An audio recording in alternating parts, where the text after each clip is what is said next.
महाराष्ट्र मुझे बहुत प्रिय है क्योंकि वहां के भक्तों में दीनता बहुत है, सरलता बहुत है। तुकाराम जी महाराज, तुकाराम जी कौन है? आप सबने छत्रपति शिवाजी महाराज का नाम सुना होगा। छत्रपति शिवाजी महाराज भी जिनका सत्संग सुनते थे, जिनकी कथाएं सुनते थे, जिनको जाके प्रणाम करते थे, वो थे श्री तुकाराम जी महाराज। लेकिन उनकी पत्नी दिन भर लड़ती थी उनसे, इतना लड़ती थी, इतना लड़ती थी, इतना लड़ती थी कि श्री तुकाराम जी महाराज अंतर्निष्ठ हो गए। बिल्कुल ऐसे हो गए, मेरा कोई अस्तित्व ही नहीं। अब पत्नी उनको बुरा बोले, भला बोले, कई बार तो हाथ भी उठा देती थी, लेकिन तुकाराम जी को बुरा क्यों नहीं लगता था? क्योंकि वो अपने आप को कुछ समझते ही नहीं थे। छत्रपति शिवाजी महाराज प्रणाम कर रहे हैं, वो व्यक्ति अपने आप को कुछ नहीं समझेगा। यही तो भक्ति सिखाती है। तृणादपि सुनीचेन, श्री चैतन्य महाप्रभु कहते हैं कभी विशाल वृक्ष बनने का प्रयास मत करना, क्योंकि आंधी आती सबसे पहले गिरेगा।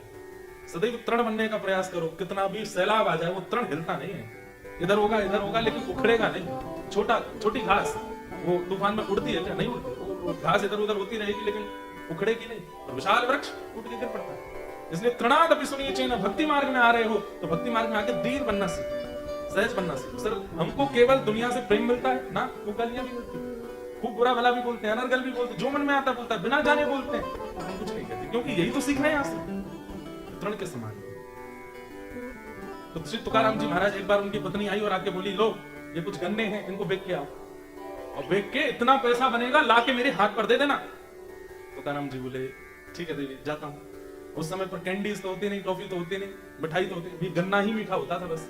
तो जैसे ही गन्ना लेके निकले तो तुकाराम जी के पीछे छोटे छोटे बच्चे चलने लगे, बाबा दे दो, बाबा हमको दे दो, बाबा एक दे दो।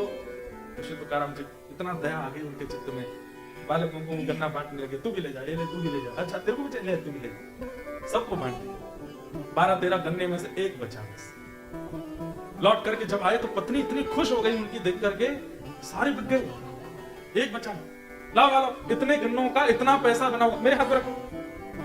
तुकाराम जी ने वो बचा हुआ गन्ना रख दिया। बोले देवी यही बचा है। बोले पैसे कहाँ हैं इतने सारे? बोले पैसे थोड़ी, वो तो छोटे छोटे बच्चे आए, मैंने सब में बांट दिए। पत्नी को इतना गुस्सा आया, उसने उसी गन्ने को घुमा के दिया उनके कमर पर। जैसे कमर पर घुमा के दिया तो गन्ना टूट गया।